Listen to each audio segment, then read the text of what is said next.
presença hoje é do especialista em gestão pública, advogado, professor universitário Lauro Coimbra Martins, com quem nós vamos conversar agora. Lauro, você, a partir da sua expertise em gestão pública, certamente você pode oferecer para nós assim, um pequeno diagnóstico do que o município, o ente municipal está enfrentando, né? Porque parece que, tecnicamente, as fontes de financiamento do município são insuficientes para atender as demandas que ele tem que atender por estar mais próximo do cidadão, né? Eustáquio, obrigado pelo espaço, agradeço aos telespectadores, obrigado pelo convite. Eu acho que é um tema muito importante. Gestão pública hoje está na vida das pessoas. Infelizmente, a gestão pública não tem sido tida a atenção que merece pela população. Infelizmente, a população não tem pesquisado, não tem se atentado aos elementos de gestão pública. Por quê? A melhoria da gestão pública automaticamente causa melhoria na vida das pessoas. Mas, infelizmente, as pessoas ainda não se atentam à questão de transparência, à eficiência. E hoje, graças a Deus, com a internet, as pessoas estão buscando mais informações do poder público, cobrando mais os seus direitos, pesquisando os gastos. E aí que entra a pergunta muito pertinente que você fez. Por quê? Como bem sabemos, as pessoas vivem no município. O ponto de referência de poder é o município. Então, os serviços que ela busca são os serviços municipais de saúde, de assistência social. Infelizmente, nós temos o quê? Uma queda de arrecadação muito grande. O que tem acontecido também? Os municípios estão passando um momento de inversão, onde a maioria dos recursos fica concentrado na federação, no Estado federado, fica na União e nos estados. E o município tem uma pouca parte desses recursos, sendo que, como nós bem falamos, a maioria dos serviços são prestados pelo município. Então, tem que se falar também futuramente numa reforma federativa, para que o município tenha mais recursos do que ele tem hoje. E isso acaba, às vezes, gerando um comprometimento do município com folha de pagamento, com serviços básicos, porque o recurso que ele recebe não é suficiente para gerir as suas obrigações legais e constitucionais. Essa pressão, inclusive, em alguns municípios, particularmente, talvez mais no interior, essa pressão gera digamos assim, muito comprometimento do equilíbrio fiscal da prefeitura, né? Ou seja, os prefeitos às vezes não têm como atender alguns imperativos do equilíbrio fiscal, né? Sim, porque como nós bem falamos, os municípios às vezes sobrevivem exclusivamente de repasses federais. Os prefeitos também não fazem o dever de casa de trazer incentivos para o município, trazer empresas. Infelizmente, vários municípios vivem tão somente de representação ou de recebimento de verbas federais, pelo famoso Fundo de Participação dos Municípios, né, de transferências voluntárias. Tanto que se tem uma discussão, acho que até vada no Congresso hoje, de extinção de pequenos municípios, que não se sobrevive. Nós temos, por exemplo, aqui no estado, né, citando, existem municípios de 10 mil habitantes, de 12 mil habitantes, menores do que um bairro da Grande Vitória, de própria Vitória de Cambori, por exemplo, tem 70 mil habitantes. Isso corresponde, às vezes, a 5 municípios unidos. E tem toda uma estrutura, né? Tem toda uma estrutura de Câmara Municipal, tem estrutura administrativa. Secretários de Estado, servidores públicos, sendo que se isso fosse unificado, certamente a despesa seria menor e, com certeza, a eficiência dos serviços que o município presta seria bem maior. Então, eu acho que é uma ideia que tem que ser discutida com muita responsabilidade, sem populismo. Eu acho que nós estamos num momento crítico no Brasil de contenção de gastos públicos, de racionalização do recurso público, tem que ser aplicado em prol do povo. Se nós pudermos reduzir ou enxugar estruturas que, com esse enxugamento, com essa redução, possa melhorar os serviços públicos para a população, essas medidas devem ser tomadas, devem ser discutidas e, com certeza, a população vai ser beneficiada nesse aspecto. Ô, Lauro, e é um ralo aí, né? Porque você veja, a carga tributária ela corresponde mais ou menos a, estima-se em 37%, 38% do PIB. Nós estamos falando de um PIB aí de 7 trilhões de reais. E, ou seja, uma carga tributária alta, e a gente não vê a contrapartida do serviço prestado pelo setor público, tanto no nível estadual como municipal quanto federal. A gente não vê essa contrapartida. Tem um ralo aí, né? Tem um ralo aí, né? Infelizmente, nós não podemos negar, às vezes, os desvios de recursos. A questão também do alto índice de gastos com o pessoal, que é importante, mas, por exemplo, nós chegamos, eu estava vendo um estudo do Banco Mundial, nós chegamos ao índice de 10% do PIB com os servidores públicos, pagamento de salários, sendo que, se somado a isso, a questão dos fundos de previdência dos servidores, esse montante vai para 15% do PIB. Nós estamos falando de 1 trilhão e 200 bilhões, mais ou menos. Aproximadamente 770 bilhões de recursos públicos para pagar só os servidores. Né? Que esse dinheiro, infelizmente, o que isso decorre?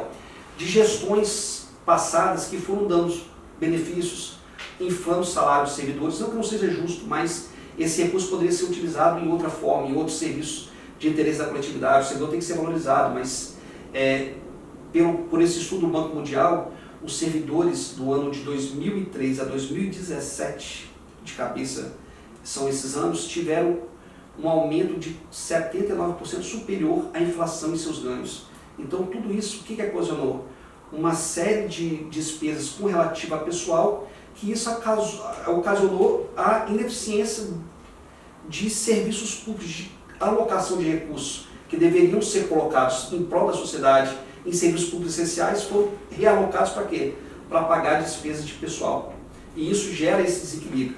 Tanto que vários municípios, nós estamos assistindo aí, inclusive vários estados estão passando situação de calamidade financeira, Sim. Com atraso de fornecedores, com o serviço de saúde sendo paralisado, com um serviço essencial e nunca poderia ser paralisado, com atraso de pagamento de fornecedores. Isso está gerando um caos para a sociedade, uma penalização para a sociedade, justamente por administrações e gestões fiscais irresponsáveis, pretéritas. E quem paga isso no final das contas, infelizmente, é o poder, é a população, né?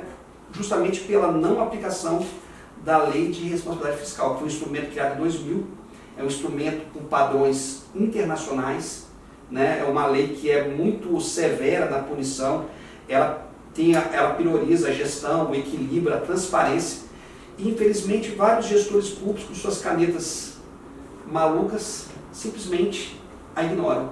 Agora, Lauro, mas por isso também é inadiável e inevitável e consistente a proposta que está em pauta agora, a ideia que está em pauta da reforma do Estado, né? Sim. Diminuir, por exemplo, o salário dos entrantes, Sim. né? Reduzir o número de carreiras, ou seja, diminuir o peso da máquina, o custo da máquina para a sociedade, para quem paga essa conta, Sim, né? sim.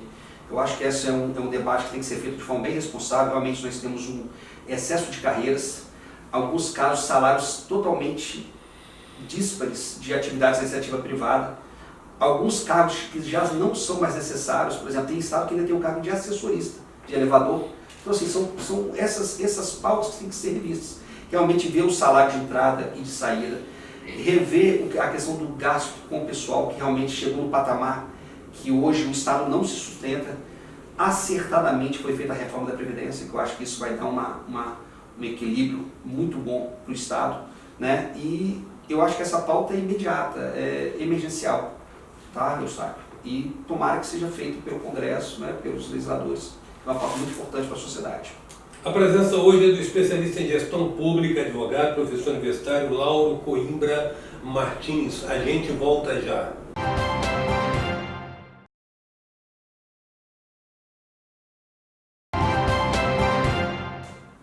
Voltamos com a presença do especialista em gestão pública Lauro Coimbra Martins. Lauro, você falou dessa questão do imperativo da Lei da Responsabilidade Fiscal. Mas você sabe que está acontecendo uma situação aí, você já tinha falado preliminarmente na nossa conversa anterior da gravação, do efeito que aconteceu na gestão pública pela inação do administrador com medo do rigor da lei.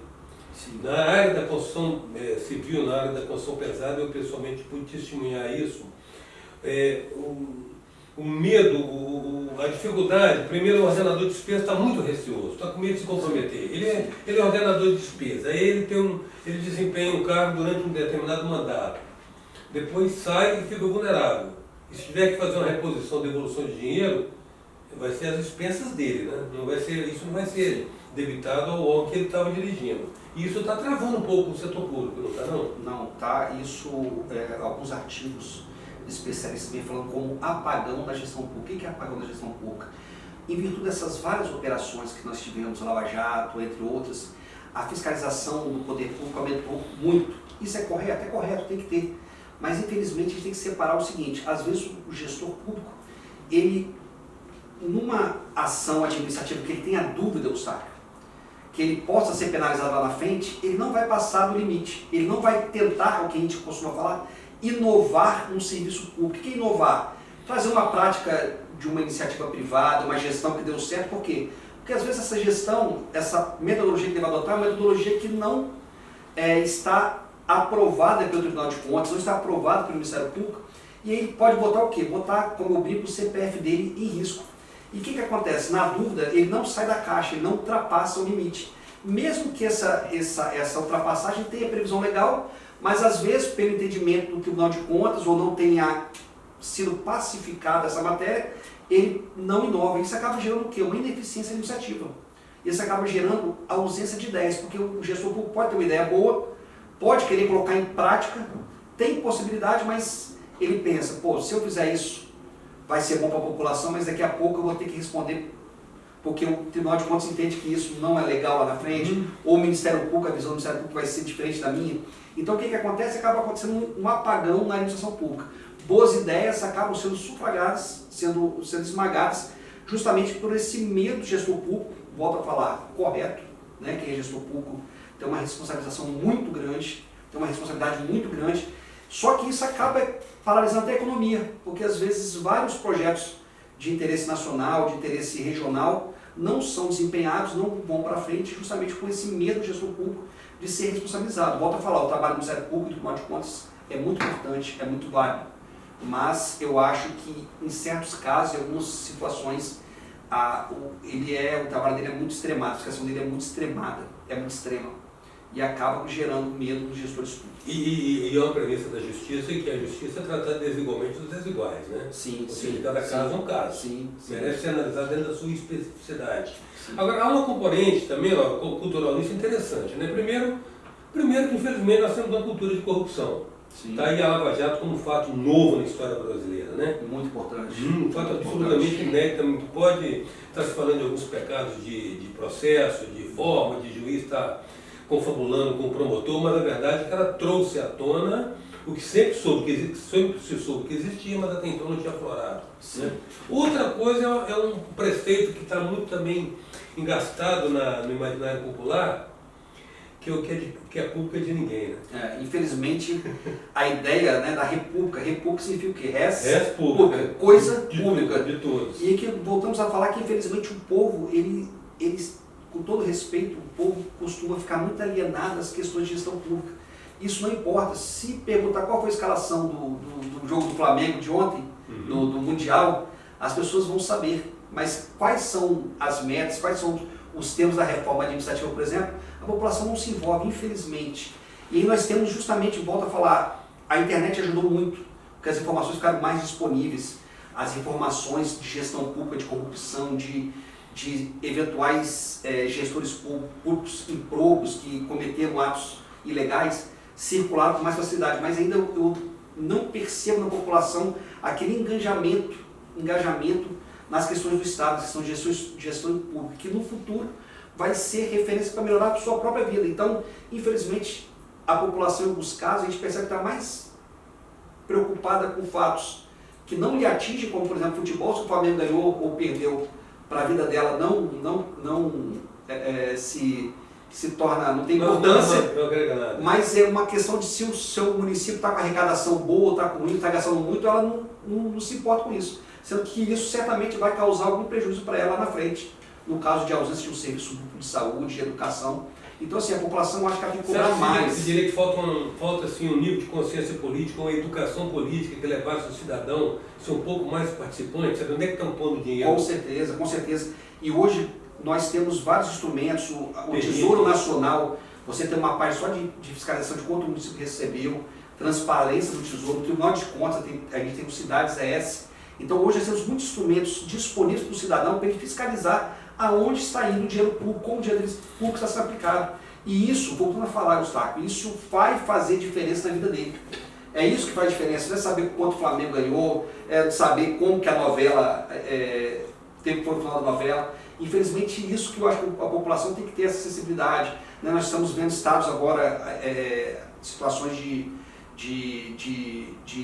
informação, né, da população tentando buscar acesso à informação, mas eu acho que a população ainda tem que se mobilizar mais na gestão pública. Nada mais emblemático sobre isso que você está dizendo, o fato de que o voto ser obrigatório, né? Sim. O voto não é para ser obrigatório, o voto é um direito. Né? O voto é um direito a ser exercido e na medida que realmente o cidadão não exerce o seu direito, ele nem tem o que reclamar. Com certeza, com certeza. Eu quero agradecer muito a sua presença, Lauro. Agradeço pelo espaço, à sua disposição e torcendo para que a população participe mais da gestão pública. Bacana. Tá? A presença do especialista em gestão pública, advogado, professor universitário, Lauro Coimbra Martins. Até já.